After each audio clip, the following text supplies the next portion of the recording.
अमित सिंह। और ये विजय दादा আমাকে বলেছে কি আপনি অনেক প্রোগ্রাম করে থাকেন, একটা ভালো পরিবেশ যেখানে গেলে আপনি খুশি হবেন।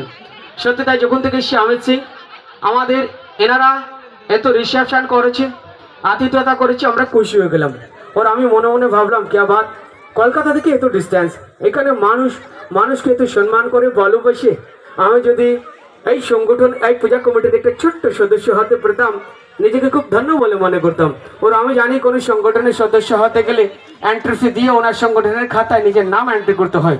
তো মা এক ছোট কলাকার, আমি একটা ছোট্ট শিল্পী, আপনার দিল সে নিজের মন থেকে 211 রুপিস 211 টাকা শেয়ারের হাতে দিয়ে আমি আমার নামটি পুজো কমিটির খাতায় এন্ট্রি করতে চাই। যদি এই ক্ষুদ্র 211 রুপিস 211 টাকা স্বীকার করেন, ধন্য হয়ে যায় অমিত সিং এর লাইফ। তালি সকালে আসো, তালি হবে সকালে। স্যার আমাকে আপনার সংগঠনের সদস্য বানালেন আপনি?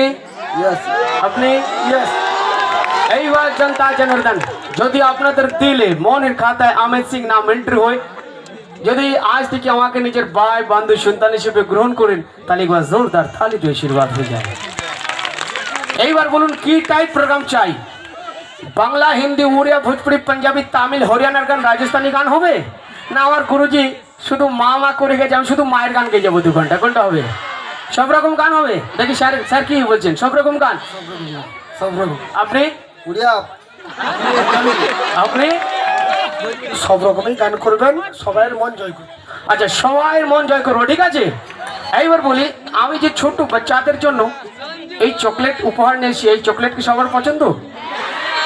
কোনো অসুবিধা নেই তো? সবাইকে আমার কাছে এক ব্যাগ আছে, বাচ্চারা যেরকম আছে ওরকম বসে থাকবে, ঠিক আছে? আমি তোমাদের কাছে গিয়ে দিয়ে আসবো, তাহলে তো কোনো প্রবলেম হবে না তো? হ্যাঁ হ্যাঁ স্যার।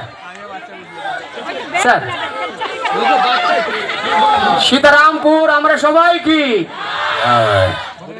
বলো, কালী মাই কি? Thank you. চলো এবার আমি প্রোগ্রাম যাই। হ্যাঁ, আবার যখন ডাকবো আসবেন, কিন্তু এখানে থাকবেন। হ্যাঁ চলো।